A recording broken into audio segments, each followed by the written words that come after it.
क्रिया वर्ब। राज ने अपना काम, ये पहला वाक्य है। मैंने किताब से कविता, ये दूसरा वाक्य है। और तीसरे वाक्य में दूध का भाव। अभी देखिए तीनों वाक्यों में से हमें कुछ कार्य करने का बोध होता है क्या? नहीं होता है। लेकिन बाजू में जो वाक्य लिखे उसमें देखिए, राज ने अपना काम किया, मैंने किताब से कविता पढ़ी, और तीसरे वाक्य में दूध का भाव बढ़ा। अभी इन्हीं तीनों वाक्यों में से हमें कार्य होने का बोध होता है। पहले वाक्य में काम किया, मैं किया। दूसरे वाक्य में कविता पढ़ी, मैं पढ़ी। और दूध का भाव बढ़ा, इसमें बढ़ा। तो इससे हमें पता चल जाता है कि जो शब्द वाक्य का अर्थपूर्ण करता है उसे क्रिया कहते हैं। इस क्रिया के भेद हैं। इनमें से आज हम सहायक क्रिया के बारे में जानकारी हासिल करेंगे। पहला वाक्य देखिए, मैंने हिंदी भाषा में निबंध लिखा। अभी इसमें देखिए दूसरा वाक्य जो लिखा गया है, मैंने हिंदी भाषा में निबंध लिख दिया। पहले वाक्य में केवल एक ही क्रिया सूचित हुई है, लिखा। ये लिख, इस क्रिया का लिखना, ये क्या हुई? मुख्य क्रिया।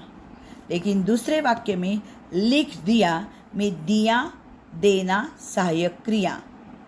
दूसरा वाक्य जो लिखा गया है वह जोर जोर से हंसा, इसमें केवल एक क्रिया सूचित हुई है। और दूसरे वाक्य में देखिए, वह जोर जोर से हंसने लगा। यहाँ पर दो क्रियाएं आई हैं। इसमें मुख्य क्रिया है हंसा, हंसना, ये उसकी मुख्य क्रिया हुई। और लगा, लगना, ये क्या हुई? सहायक क्रिया। तीसरा वाक्य देखिए, उसने पत्र पढ़ा। देन उसी में दूसरा वाक्य है, उसने पत्र पढ़ लिया है। अभी इसमें पहले वाक्य में केवल पढ़ना, यह क्रिया मुख्य क्रिया आई है। लेकिन दूसरे वाक्य में पढ़ लिया है, इसमें पढ़, इस मुख्य क्रिया को सहायता करने के लिए लिया है, ये क्रिया आई है। तो लिया, लेना सहायक क्रिया, और है, होना सहायक क्रिया।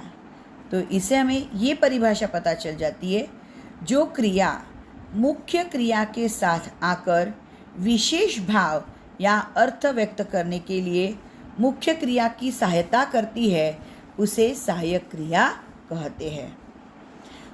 अभी हम ध्यान में रखेंगे इसमें मुख्य क्रिया को सहायता करने वाली क्रिया सहायक क्रिया, और ये सहायक क्रिया हमेशा मुख्य क्रिया के बाद ही आती है। सहायक क्रिया वाक्य में दो प्रकार के कार्य करती है।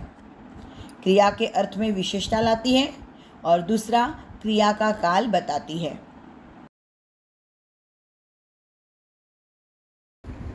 उदाहरण के तौर पर इसके कुछ वाक्य सामने प्रस्तुत कर रही हूँ, उसे देखिए और समझिए।